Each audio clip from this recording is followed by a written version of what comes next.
नमस्ते। ओम शांति। अर्थात मैं आत्मा शांत स्वरूप हूँ।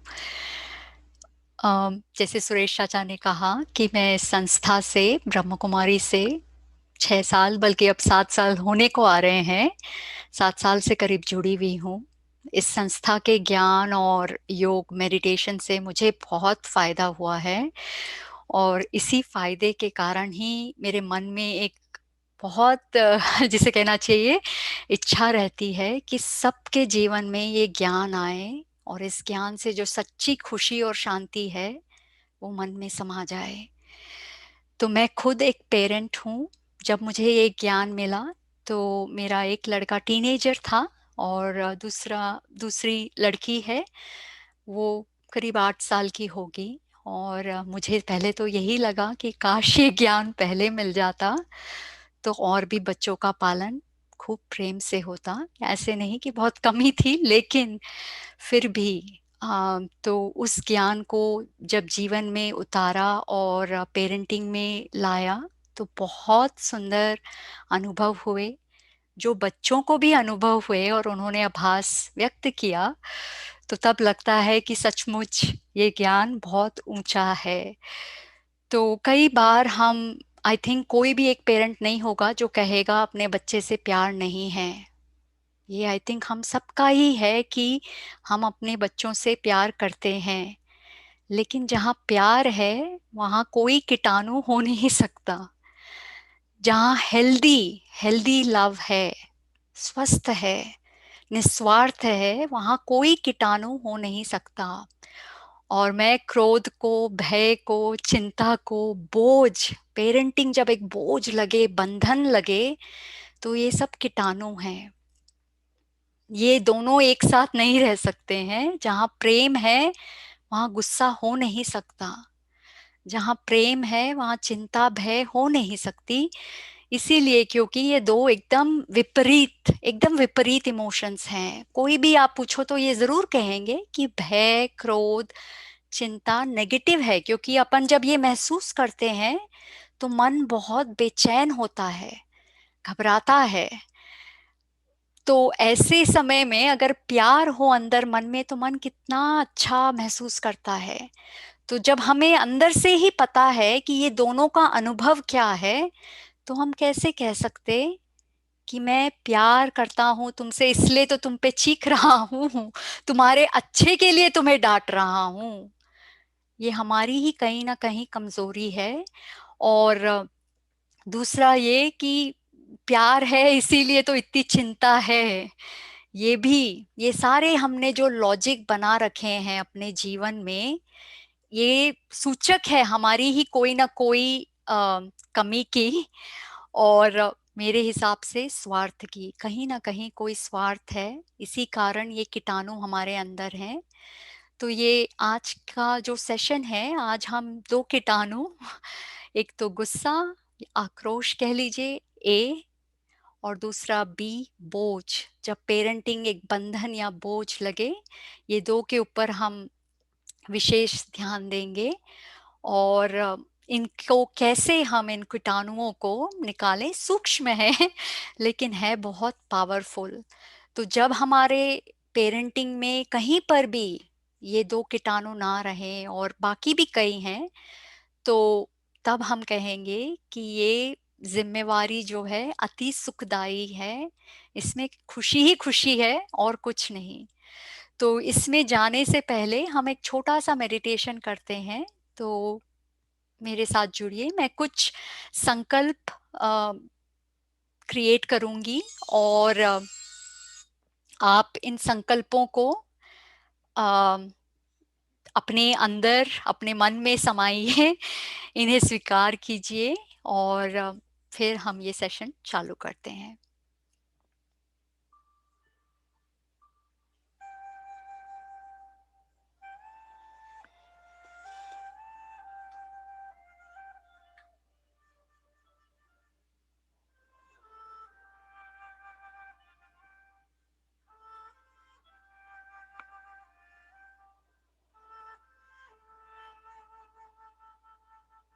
सभी बाहरी संकल्पों को कुछ क्षणों के लिए अलग कर दीजिए। अपने मन को एकदम हल्का, भले ही मन हमें इधर उधर खींचे, फिर भी हम शांति से उसे देखते हुए अंदर की ओर एक सफर तय करें।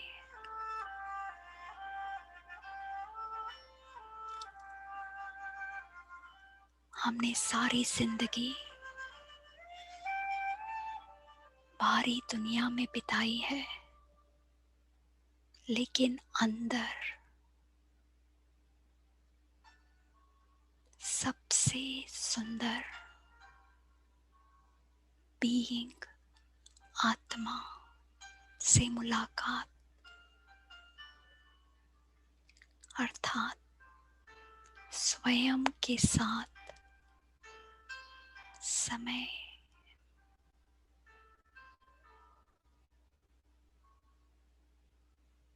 मैं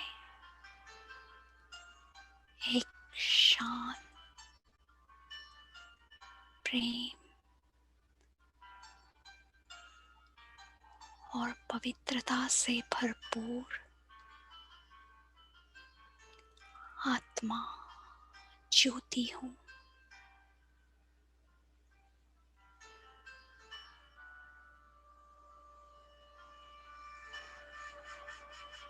मेरा असली घर परम धाम, आकाश तत्व से परे निर्वाणा है।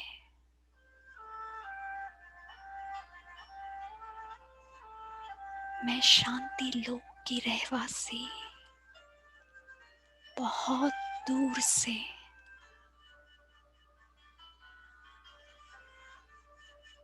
इस दुनिया में आई हूँ।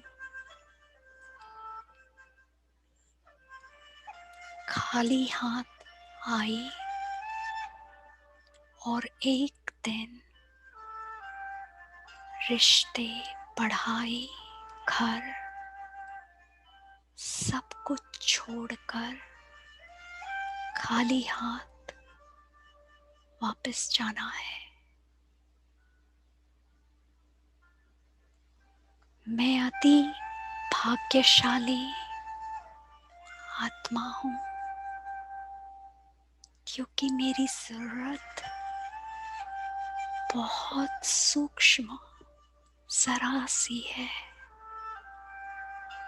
मेरी जरूरत है प्रेम, सुख, शांति।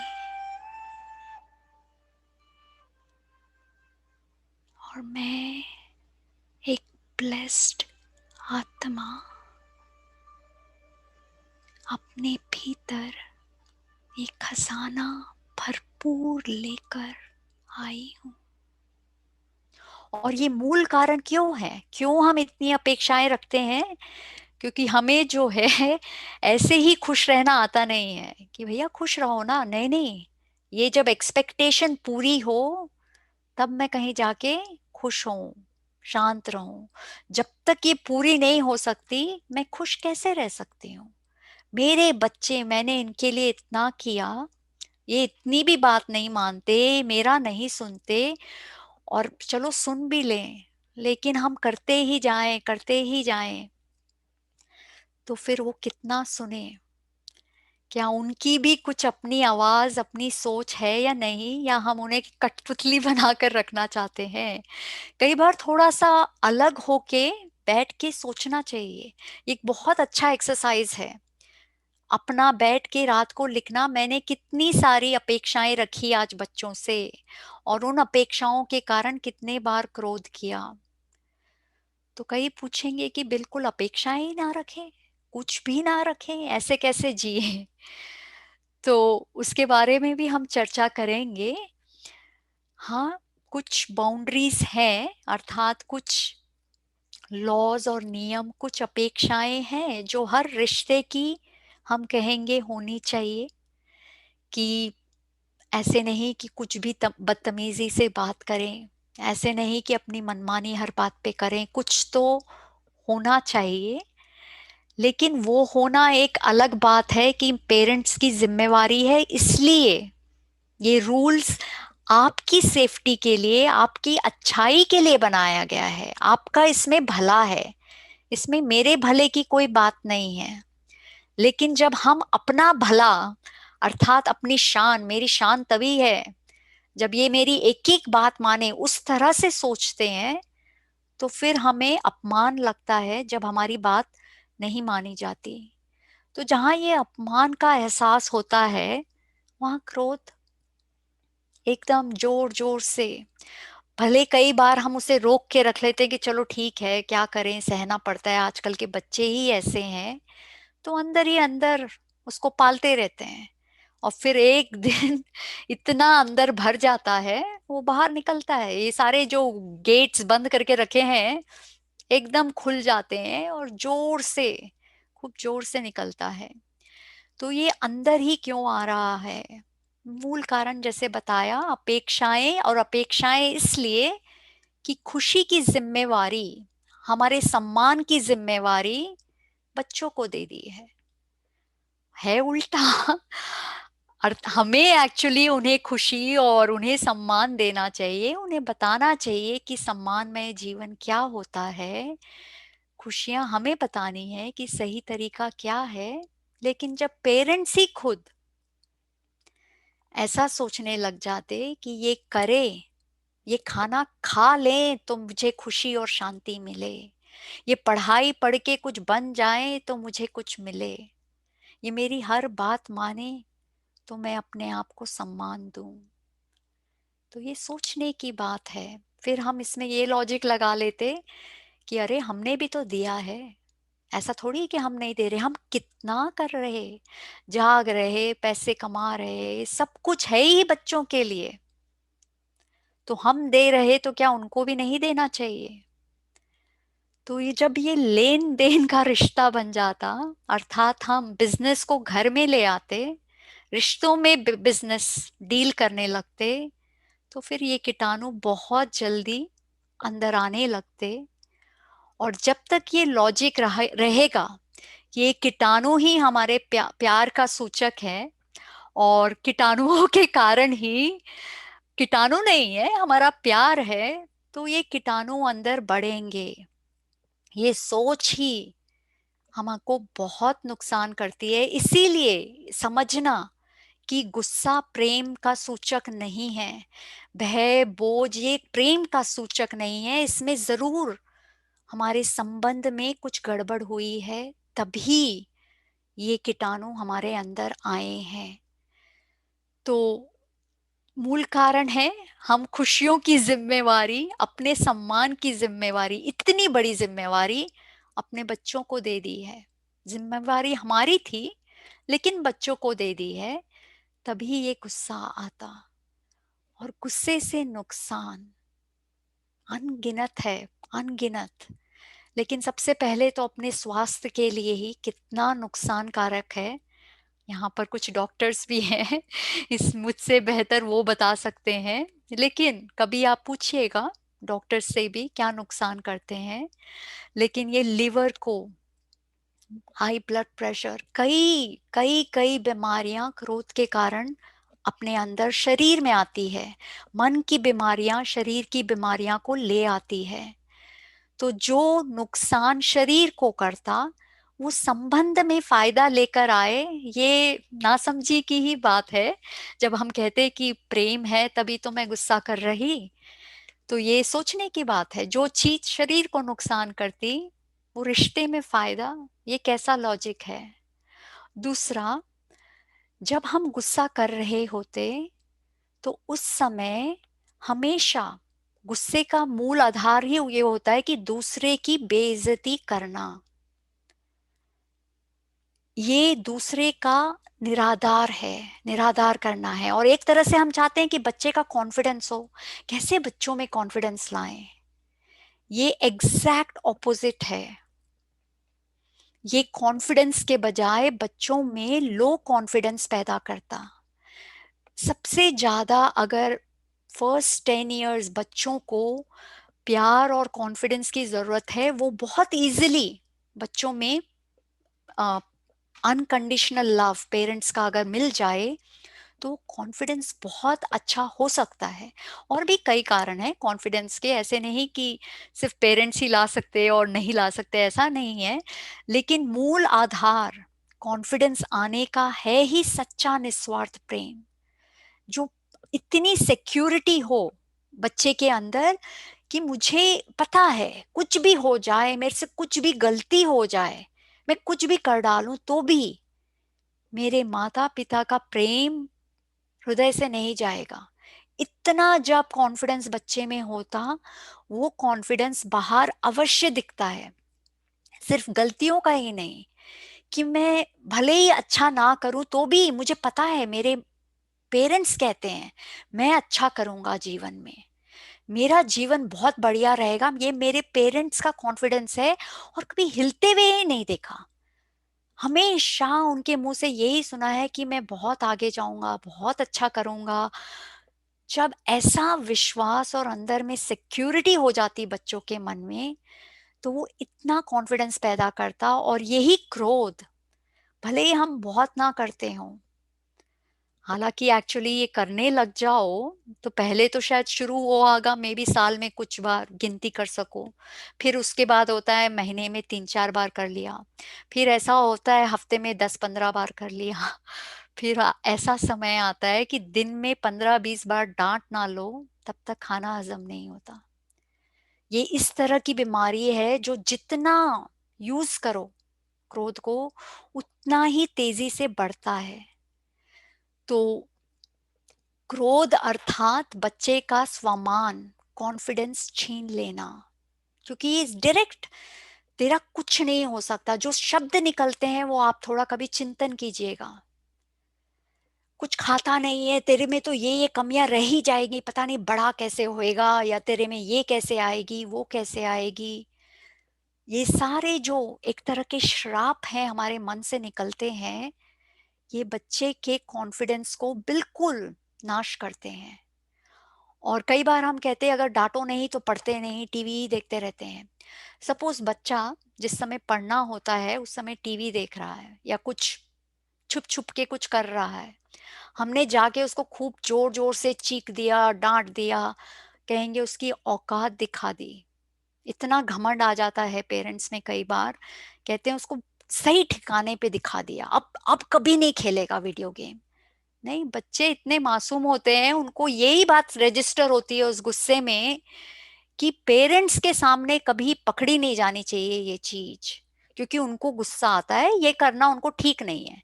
लेकिन जब वो ना हो तो कर लो, ठीक है।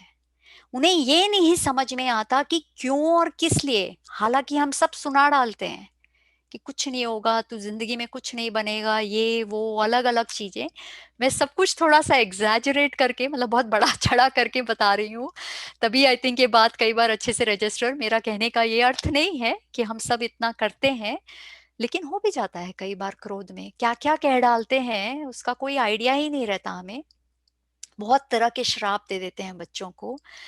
तो अगर हम जाके चीख डालें ऐसे, और उसके बाद अब सोचें कि अब तो बच्चा पढ़ेगा, तो आप सोचिए वो कमरे की सीन जहां पर हम खूब चीख चीख के कर कुर के आ गए बाहर।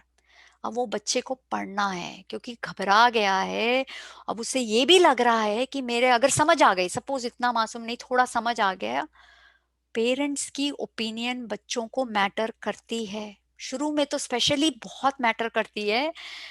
और अगर वो मान जाए कि मैं कुछ नहीं बन सकता, मेरे जो सबसे करीबी हैं, जिनका मेरा दिल से कनेक्शन है, वो मुझे कह रहे हैं मैं कुछ नहीं बनूंगा, तो कितना बड़ा नाउमीदी का उनके लिए अंदर में संकल्प बन जाता। और उस नाउमीदी के संकल्प में वो बेचारा पढ़ने लगता, तो क्या तो उसके अंदर घुसेगा। वो पढ़ पाएगा? अगर पढ़ भी रहा है तो अंदर कितना जाएगा इस ये सब सुनने के बाद, कि तेरा कुछ नहीं हो सकता, तू झूठा है, तू ये है, तू वो है, पता नहीं दुनिया भर की बातें जो बोल दी, वो याद आएंगी या ये पढ़ाई अंदर जाएगी? तो क्रोध कैसे कोई चीज को फिक्स करता है, ये सोचने की बात है। क्योंकि हम इसे यूज बहुत कर रहे हैं, तो एटलीस्ट थोड़ा सा तो आइडिया होना चाहिए ना कि कुछ फायदा हो भी रहा है। हम सोचते कि चलो अब तो पढ़ने लग गया है, इससे फायदा ही फायदा है, नहीं तो पढ़ते नहीं। अब मैंने और नेक्स्ट टाइम फिर कुछ गलती की तो और थोड़ी डोसेज बढ़ा दो क्रोध की, थोड़ी सी और कर दो तो अब तो जरूर मानेगा बात। तो इससे धीरे धीरे क्या होता है, जब हम छोटी छोटी बातों पे क्रोध कर करके फिर महाक्रोध भी कर लेते, तो बच्चे जो हैं अपनी बातें छुपाने लगते हैं। उन्हें लगता है ये सब ना पता हो तो क्रोध नहीं करेंगे, प्यार ही करेंगे, अगर ये पता लगा तो प्यार नहीं करेंगे। बच्चों के मन में साफ होता है, ये प्रेम है, ये प्रेम नहीं है। तो बच्चों को तो प्रेम चाहिए, तो क्या करेंगे, छुपाएंगे। अब जो चीजें, कई चीजें छुपाने लग जाते हैं, क्योंकि उनको पता चल जाता है कि किन किन बातों पे, तो हर चीज छुपाने लगना। और अब जब बच्चा कुछ प्रॉब्लम में आ जाए तो भी डर लगे कि बताएंगे तो क्रोध, और कितने कितने दिनों तक क्रोध, क्या पता सारे दिन सारी जिंदगी ही सुनाते रहे। इससे तो अच्छा है ये प्रॉब्लम बताए ही ना पेरेंट्स को।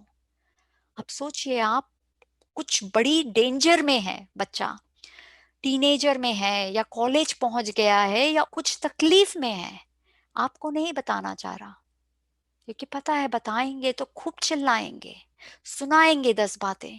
तो क्या करेगा वो, अपने दोस्तों से पूछेगा। और दोस्त जो खुद छोटे हैं, ना समझ है, वो उनकी एडवाइस लेगा। तो क्या हम पेरेंट्स ये चाहेंगे कि हमारी एडवाइस ना ले, और ऐसे ना समझों की एडवाइस लेके उस प्रॉब्लम का हल करके हल करेगा या और प्रॉब्लम को बढ़ाएगा? तो ये कैसा प्यार है जो माँ बाप के ओपन रिश्ते को ही बंद कर डालता? ये प्यार नहीं, कीटाणु है। और ये कीटाणु ऐसा है जो बच्चे को भी, इस कीटाणु को हम पास कर डालते हैं। कई मजाक में कहते भी हैं हमें खानदानी गुस्सा डर ये सब खानदानी मिला है। क्या करें अब, हमारे ग्रेट ग्रेट ग्रेट ग्रैंडफादर भी गुस्सा करते थे। हमारे तो खून में ही गुस्सा है।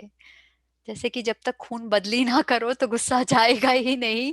नहीं, गुस्सा सूक्ष्म है, फिजिकल नहीं है जो ब्लड ट्रांसफ्यूजन से चेंज हो जाएगा। ये हमारी ही क्रिएशन है। लेकिन जो बच्चा गुस्से में ही पलता है, उस बच्चे में गुस्सा अवश्य पैदा होता है। वो भी गुस्से को ही अपनाता है।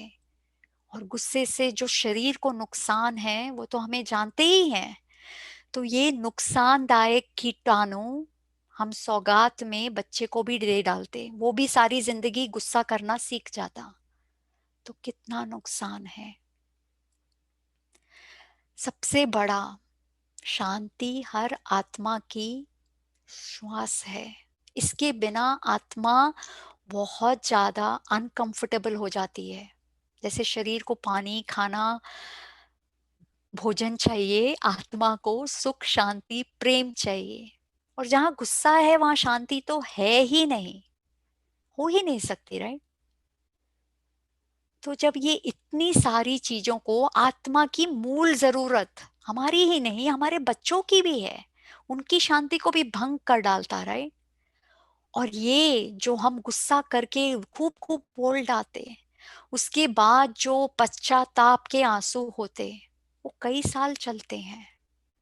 पेरेंट्स के गिल्ट, बहुत मुश्किल है इससे निकलना। और गुस्सा जो है बहुत ज्यादा पछतावे का एहसास जरूर कराता है। भले ही हमारे अभिमान में हम उस समय ना करें, नहीं नहीं उसको जरूरत थी तभी तो उसको किया, लेकिन बाद में जो ये आत्मा की शक्तियों को ले लेता, वो बहुत बड़ा नुकसान है। सबसे बड़ा डैमेज, कोई भी कीटाणु जो है हमारे निर्णय शक्ति को खत्म कर डालता है।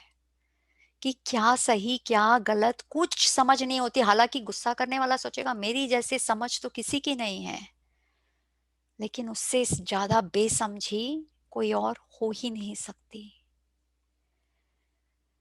तो जब इतने नुकसान गुस्सा से हैं, तो भी हम अगर करते रह रहे, तो कहीं ना कहीं हमारी ही नासमझी है। हमने इसको पूरी तरह से समझा ही नहीं है, पूरा मिलावटी प्यार कर दिया है। जहाँ प्यार है वहाँ गुस्सा है, वहाँ बोझ है, वहाँ चिंता डर सब कुछ है, मोह भी है। ये सब जरूरी है, तभी तो रिश्ता बनता है। तो जब ऐसा अनहेल्दी रिश्ता हो जाता है, और जब हम समझते हैं यही नॉर्मल है यही नेचुरल है, तो फिर तो ठीक होने की उम्मीद ही नहीं। तभी सबसे बड़े समझने की बात है कि गुस्सा है अर्थात मैंने अपनी खुशी की जिम्मेवारी किसी और को दे दी है, मैंने अपने सम्मान की जिम्मेवारी किसी और को दे दी है। जब हम खुद अपने आप को सम्मान देना नहीं जानते, बच्चे बात नहीं माने नहीं माने, इसका मतलब ये है कि हम सम्मान पूर्वक व्यक्ति नहीं है? क्या हमारी सेल्फ एस्टीम खत्म हो गई? नहीं, ठीक है, वो तो ना समझ है, नहीं मान रहे, लेकिन इसका मतलब ये थोड़ी कि मैं एक आदरणीय व्यक्ति नहीं हूं। इतने जल्दी हमारा आधार आदर जो हमारे लिए वो चला गया, अर्थात कभी था ही नहीं। हमने अपना स्वमान ही 10 लोगों को दे दिया है संभालने के लिए। भैया तुम सब लोग मुझे सम्मान दो तो मैं सम्मान महसूस करूं, अगर नहीं दोगे तो कैसे करूं? ये सब लॉजिक जब तक अंदर बैठे हुए हैं, तो ये गुस्सा कहीं नहीं जाने वाला। तो इसकी विटामिन्स तो हम जानते हैं, लेकिन और कुछ चीजें बता दें जिससे गुस्सा बढ़ता है दिन ब दिन। एक तो मैंने बता दिया, अगर हमने जिम्मेवारी दे दी अपने खानदानी, पूर्व पूर्व इतने पूर्वज भी हमारे सारे गुस्सा करते थे, इस कारण मेरे में गुस्सा है, अगर ये जिम्मेवारी पूर्वजों को दे दी तो फिर तो कभी नहीं जाएगा, ब्लड ट्रांसफ्यूजन से भी नहीं जाएगा। तो ये कभी भी नहीं कहना चाहिए। अगर आपको ठीक लगे कि मेरे में गुस्सा इसलिए है क्योंकि बड़े करते थे, अरे वो करते थे, चलो उन्हें नहीं पता था, लेकिन मुझे तो पता है। और मैं जब खुद क्रिएट कर रही पहली जिम्मेवारी, गुस्सा बाहर से नहीं आता, हम खुद रचते हैं उसे। कैसे? इन संकल्पों द्वारा, इसे ऐसा नहीं करना चाहिए था, क्यों किया? किया इसीलिए तो गुस्सा करना पड़ रहा है। लेकिन फिर जिम्मेवारी किसको? उसके कारण। मैं वैसे बहुत शांत और प्रेम पूर्वक आदमी हूं, लेकिन ये 2-3 लोग जो मेरे जीवन में है ना, इनके कारण ही। फिर थोड़े दिन बाद क्या कहेंगे? ये 10 लोग जो है ना, इनके कारण ही। ये बढ़ते जाते हैं लोग। जिम्मेवारी 15-20 लोगों के कारण है, बाकी तो मैं बहुत शांत हूं। तो जब तक हम खुद जिम्मेवारी ना लें कि शांति भी मेरी रचना है, क्रोध भी मेरी रचना है, ये क्रोध जाएगा नहीं। तो जिम्मेवारी उठाना, और उसके बाद ये भी सोच कि कभी कभी तो थोड़ा जरूरी है गुस्सा करना, नहीं तो बच्चे काबू में नहीं आते हैं। थोड़ा तो करना जरूरी है, नहीं तो सुनते ही नहीं है बच्चे। ये हमारे ही कुछ ना कुछ कमी के कारण है कि हमें गुस्सा अपनाना पड़ता है। और ये कमी, खुद आप सोचिएगा कि क्या कमी है जिसके कारण हम एक गलत तरीके का इस्तेमाल करते हैं। अगर कोई भी दुनिया में आप पूछो एंगर पॉजिटिव है या नेगेटिव है, तो मेरे हिसाब से तो सब कहेंगे नेगेटिव है। और फिर हम कहते हैं कि जरूरी है, कुछ चीजों को सही करने के लिए गलत तरीका जरूरी है। लॉजिक फिर से देखिए आप, किसी चीज को सही करने के लिए गलत तरीका जरूरी है। एंगर को सब गलत मानेंगे, लेकिन कहेंगे नहीं नहीं वैसे गलत है लेकिन तरीका सही है। ये सारे जो कॉन्वोल्यूटेड पेचीदार जो तरीके हमने लॉजिक जो इधर अंदर पाल लिए हैं ना, उसी के कारण ये क्रोध होता है। तो जो चीज गलत है वो गलत है, तो अगर हमें गलत चीज को सही करना है, तो सही तरीका तो अपनाएं, लेकिन इतना पेशेंस ही नहीं है। इतनी अंदर से वो अशांति है कि ये बात पूरी हो तो मैं शांत हूं। और शांति, प्रेम, आत्मा की जरूरत है। और जब हम ये नहीं महसूस कर रहे, ये लॉजिक लगा रखा है ये बात पूरी हो तो शांत हूं, तो बात फिर पूरी नहीं हो रही तो बेचैन होके खूब चीखेंगे। और ये नहीं समझते कि चीखने के बाद तो शांति और ही दूर जाएगी, और ही दूर जाएगी। तो जब तक ये अंदर में लॉजिक ठीक ना होए कि एंगर, क्रोध, गलत तरीका कभी कोई सही रिजल्ट ला नहीं सकता, जब तक ये अंदर मन में फिट ना हो जाए, हम यूज करते रहेंगे, सारे गलत तरीके यूज करते ही रहेंगे। और कई बार मन में ये भी लॉजिक कि गुस्सा करते हैं ना तभी ये बच्चे सम्मान देते हैं, नहीं तो मनमानी करके कभी हमें आदर भी ना करें। ये डर रहता है उनके मन में, तो ये गुस्सा जो है डर पैदा करके ये हमें सम्मान देते हैं। तो ये सम्मान सम्मान जो बच्चे देते, वो बाहरी सम्मान है। अंदर ही अंदर तो कोई सम्मान नहीं रहता बच्चे के मन में। खुद सोचिए, अगर बच्चा डर के मारे हमें हमारी बातें मान रहा, क्योंकि पता है क्रोध करेंगे नहीं तो वो सम्मान हुआ। आत्मा खुद ही अपना सम्मान खो लेती है क्रोध करके, भले ही उस समय कितना भी लगे अभिमान। ये ईगो है हमारा जो कहता देखो कैसे मैंने उसको अपने ठिकाने पे लगाया, लेकिन अंदर ही अंदर भले ही कितना भी हम बाहरी कह लें उसको ऐसा मैंने मजा चकाया, पर अंदर ही अंदर आत्मा की जो शक्ति और खुद के लिए जो सम्मान है, और बार बार हम डिपेंडेंट हो जाते दूसरे के ऊपर सम्मान के लिए, और जहां वो बात नहीं मानते चीखो जोर जोर से। तो ये सम्मान कभी, क्रोध कभी सम्मान पैदा कर ही नहीं सकता। उस सबके दिल में उस आत्मा, उस आत्मा के लिए निराधार ही पैदा करता है, डिसरेस्पेक्ट। और ये ऐसा हल निकालता है, ऐसी बैंडेज सॉल्यूशन है, क्योंकि कुछ समय के लिए तो बच्चा बेचारा चुप हो जाता या वो आपकी बात मान लेता तो हमें लगता देखा कैसे क्रोध से ठीक हुआ, लेकिन वो सिर्फ एक छोटी सी बैंडेज है। अंदर का घाव जो है वो ठीक कभी नहीं होता। जो शिक्षा हम देना चाहते हैं वो बच्चे को कभी मिल ही नहीं सकती अगर वो क्रोध से दी हुई हो। वो बच्चा जहां थोड़ा बड़ा होगा, जहां उसे थोड़ी आजादी मिलेगी, वो वही करेगा गलती जिसकी आपने जोर जोर से डांट के शिक्षा दी। तो कौन सी ये पेरेंटिंग की जिम्मेवारी निभाई? जो सारी गलतियां जो हम नहीं चाहते थे करना वो बच्चा अभी भी कर रहा, अर्थात क्रोध काम में नहीं आया। जैसे बच्चे मैं तो कईयों को जानती हूँ क्योंकि मेरे टीनेजर्स बच्चे हैं, वो बताते हैं कि बच्चों को जो कपड़े नहीं पहना, ऐसे नहीं करना, वैसे नहीं करना, वो बच्चे सारे जो है अपने बैग में सब चीजें लेके जाते हैं, वहां जाके स्कूल में चेंज कर लेते हैं। यहाँ पर यूनिफॉर्म होता नहीं पब्लिक स्कूल्स में, और फिर घर आते हैं चेंज करके, सब छिप छिप के सारे काम करते हैं बच्चे। तो ऐसी पेरेंटिंग जो हमारे सामने तो ठीक और पीछे सब गलत काम कर रहे, तो क्रोध ने बैंडेज लगाई या घाव को ठीक किया? ये अपने आप से सवाल पूछने की बात है। तो इसका सॉल्यूशन क्या है? विटामिन ए क्या है जो इस आक्रोश को ठीक करे? अगर आपको जब तक ये समझ में ना आए कि क्रोध हमेशा शत्रु है हमारा और हमारे बच्चे का, तब तक ये विटामिन अंदर उतरेगा नहीं। और जब तक हमने जिम्मेवारी नहीं ली कि क्रोध का मूल कारण मैं खुद हूं, मेरी रचना है, ये विटामिन उतरेगा नहीं। ज्यादातर हम दोषी ठहराते बच्चों को, दुनिया को, भगवान को, सबको। इसी कारण क्रोध है, ये विटामिन कभी नीचे नहीं उतरेगा, हम गिटक ही नहीं पाएंगे।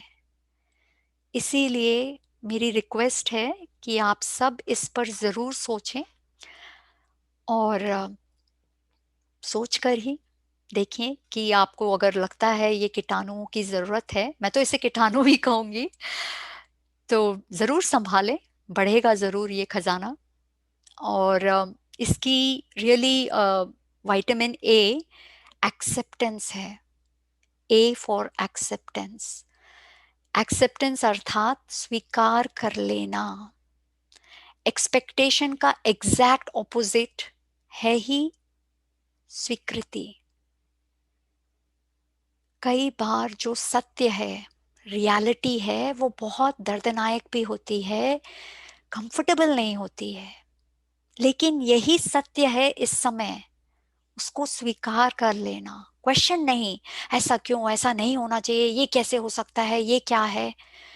ये जब हम सारे दुनिया भर के सवाल, जो करंट रियलिटी है, उसको रिजेक्ट करते हैं, तभी क्रोध बढ़ता है। तो इसको हम एक एग्जाम्पल लेके समझते हैं, और ये मैं अपना रियल लाइफ का एग्जाम्पल लेती हूँ। मेरे एक बच्चे को थोड़े वीडियो गेम्स खेलने की थोड़ी ज्यादा आदत थी, और उसको कई बार मैंने कहा कि ऐसे बार बार मत खिला कर, या भी वीकडेज में स्कूल के दिनों पर मत करा कर, या पूछ के क्या कर, या ये या वो। पर हमेशा कई बार कहने पर भी छिप छिप के करते रहना। और तो पहले तो पुरानी मेघना तो 2-3 बार बोल लेती, फिर उसके बाद सुना डालती कि कुछ नहीं हो सकता, या तो झूठा है, या ये है, या वो है। और जब मैंने इस ज्ञान को जीवन में उतारा, तो मैंने ये सोचा, हाँ ये अच्छा तो नहीं है, इतने बार मैंने बोला है फिर भी करता है। अब मुझे इसे स्वीकार करना है, तो पहले समझू तो सही क्यों कर रहा है। तो मैं गई, तो बेचारा एक तो पहले बहुत डर गया, क्योंकि वो भी चाहता है अंदर से कि सम्मान रखे मेरी बात का, लेकिन फिर भी कर लेता। ये नहीं कि जानबूझ के निरादार करने के लिए, या बात नहीं मानने के लिए कर रहा। कई चीजें हम ऐसी कर लेते हैं, पता भी नहीं होता क्यों कर रहे हैं। तो एक तो पहले डर गया, तो उस डर को देख के ही मुझे महसूस हुआ कि इसे इसी बात का डर है कि अब मम्मी सुनाएगी 10 बात। तो मैं एकदम शांत उससे गई, तो थोड़ा ठीक हुआ, और फिर मैंने पूछा कि क्या बात है, इतने बार बात हुई फिर भी तो कुछ होगा, क्या मिलता है ये, इससे ऐसे बार बार खेलने से, पता है पसंद नहीं है फिर भी करते हो, तो क्या मिलता है। तो कहता है कि मुझे रिलैक्स कर डालता है, ये पढ़ते पढ़ते फिर बीच में थोड़ा ये कर लो तो रिलैक्स करता है। तो मैंने फिर और कुछ सवाल किए कि कैसे ये रिलैक्स कर सकता है, जब अंदर डर नहीं रहता कि अभी मम्मी आ जाए अंदर, या कोई कोई पेरेंट अंदर आ जाए देख ले, तो कैसे रिलैक्स हो सकते हो जब सारे टाइम यही अंदर टेंशन हो। तो खुद को भी अजीब लगा। तो मैंने कहा, अच्छा अगर इतना रिलैक्स करता है तो मुझे बता के कर सकते हो, जब भी करना है बता के कर लो, या तो टाइम फिक्स कर लो कि इसके इस टाइम पर आधा घंटा 1 घंटा जितना भी है मैं एक करूंगा, बता के कर लो। तो इतनी उसके चेहरे में एक तरह से मुस्कान सी आई कि अच्छा अलाउड है। मैंने कहा ठीक है, अगर तुमको इतना ही रिलैक्स करता है तो ठीक है। तो उसके बाद से बता डालता था। तो चलो एटलीस्ट जो भी है, वीडियो गेम्स हालांकि है तो नहीं अब, पर अब जब आजकल के बच्चों की यही सोच है कि ये सब चीजें ही रिलैक्स करती है, तो चलो ठीक है, एक्सेप्ट किया कि आजकल का रिलैक्स करने का तरीका है ही ये। और कई बार जब हम अपनी ही बात को रखते, नहीं वीडियो गेम्स तो नुकसान कारक है, ये है वो है, पहले तो देखना खुद हम कितना फोन और टीवी और इंटरनेट ये सब के बिना रहते हैं। अगर हम खुद ही सारे टाइम ये सब में ही लगे हुए हैं और बच्चों से एक्सपेक्ट करते हैं, तो ये पॉसिबल नहीं है। दूसरा, हमारा जमाना और इनका जमाना और अगर हम ये सब काट डालें कि नहीं ये भी नहीं करना वो भी नहीं करना, अब जब सारे दोस्त बात ही इन वीडियो गेम्स की करते हैं, आज मैं इस लेवल पे पहुंचा, आज ये किया, आज वो किया, तो हमारा बच्चा तो बिल्कुल अकेला महसूस करेगा। तो आज की रियलिटी को एक्सेप्ट करना और धीरे धीरे बड़े प्यार से ये बीज डाल देना कि कितना नुकसान ये वीडियो गेम्स करते हैं। बहुत छोटी छोटी विटामिन्स की तरह, ऐसे नहीं कि बड़े बड़े लेक्चर वीडियो गेम से ये होता, ये होता, ये हो जाएगा, नहीं। फिर तो बोलेंगे ये शुरू हो गया इनका लेक्चर, कान बंद, कुछ अंदर जाएगा ही नहीं, चीखते रहो। तो जो भी रियलिटी हो उसे एक्सेप्ट करना बहुत जरूरी है, नहीं तो क्रोध अवश्य आएगा। तो अपना लॉजिक लगाना, ऐसे थोड़ी ऐसा होना चाहिए, मैंने कहा तो वो तो मानना चाहिए, नहीं, मानेंगे अवश्य। बच्चे हर बात मानेंगे अगर हम पहले उनका जो भी चल रहा उसको सम्मान की नजर से देखें कि आज की रियलिटी यही है। उठपटांग कपड़े पहनना, उठपटांग खाना, उठपटांग देखना, यही रियलिटी है। इसे क्वेश्चन ना करें कि क्यों। आज की दुनिया में ना बच्चे माँ बाप को पूरा सम्मान देते, ना माँ बाप बच्चों को सम्मान देते। क्या क्या हो रहा है इस दुनिया में। तो ये आइडियलिस्टिक दुनिया लेके नहीं जीना है, जो रियलिटी है पुराने जमाने में, हमारे दादा नाना उनके भी पुराने में, एक्सपेक्ट करना कि बच्चे एक एक बात माने, चलो बहुत अच्छी एक्सपेक्टेशन है, पूरी भी होती। आज की दुनिया में ऐसे ऐसे एक्सपेक्टेशन लगाना अर्थात क्रोध को इनवाइट करना। और जब हम एक्सेप्ट कर लेते कि जो है यही है, यही आज का सत्य है, कोई बात नहीं। इसे भी हमारी जिम्मेवारी है कि धीरे धीरे करके इनको थोड़े बीज डाल दें कि इनसे क्या क्या नुकसान होता है, और थोड़ा बहुत डिसिप्लिन कर करके। ऐसा नहीं कि देखते रहो भैया वीडियो गेम आज की रियलिटी है, नहीं, कुछ तो जरूर लगाएं रूल्स और रेगुलेशंस, खाने में भी, हर चीज में। लेकिन एकदम ही ना, ऐसा होना ही नहीं चाहिए, ऐसा कैसे, ये हम पुरानी दुनिया में जी रहे। और खुद को भी देखें पहले, पुरानी दुनिया में है या आजकल अपना फोन के बिना गुजारा नहीं है। तो पहले अपने आप को चेक करना बहुत बहुत जरूरी है। तो इस बारे में हम और भी Q&A में चर्चा कर सकते हैं। दूसरा सबसे बड़ा इसका यही है, क्रोध का एक्सेप्टेंस। तो दूसरों को कंट्रोल करने के बजाय कि ये बदलें तब मैं कहीं जाके शांत हूं, अपने आप को कंट्रोल करें, अपने मन के संकल्पों को कंट्रोल करें। ये क्यों, ये ऐसा नहीं, ये ऐसा ही है, अभी इस वक्त ऐसा ही है, मुझे शांत मन से, प्रेम मन से इसको धीरे धीरे बदलना है। या हो सकता है पूरा कभी बदल भी ना पाए तो भी ठीक है, जहां प्रेम है वहां बदलाव अवश्य आएगा। इतना समझा के अपने मन को नियंत्रण करना, बाहर बच्चों को नहीं, पहले अपने आप को, फिर धीरे धीरे बच्चों को। तो जहां हमारे ये बेकाबू होते हैं संकल्प, भावनाएं, वहां बाहर का तो कोई काबू में आने वाला ही नहीं है, इम्पॉसिबल है। भले ही आपको झूठे उसमें लगे कि बच्चा काबू में आ गया है, वो दिन ब दिन बेकाबू होते जा रहा है, बस आपको पता नहीं है। और एक दिन ऐसा बॉम्ब गिरता है जब पता पड़ता है, फिर तो और महाक्रोध। दूसरा कीटाणु पे चर्चा करते हैं हम, वो है बोझ। बहुत ही अच्छा सुंदर एक वर्ड है बॉन्ड, पेरेंट चाइल्ड की बॉन्ड, संबंध। और ये बॉन्ड बॉन्डेज अर्थात बोझ कब हो जाता राइट। बॉन्ड इतना सुंदर है और उसमें जब वो एज लग जाता है पीछे में तो बॉन्डेज हो जाता है। और ये बोझ, पेरेंटिंग एक बोझ, बर्डन, महाबर्डन महसूस होने लगता है। और हम ये जिम्मेवारी भी बहुत अच्छे से कह डालते, सारे बोझ जो है ना दुनिया भर के, बच्चों का ये करो वो करो, फिर इनका पता नहीं फ्यूचर का क्या होगा, हेल्थ का क्या होगा, इनकी शादी होगी कि नहीं, दुनिया भर के बोझ, इनका ये होगा कि नहीं। और सारा बोझ हम कहाँ सोचते, बाहर है, बच्चों के कारण है, बच्चे सुनते नहीं इसलिए है।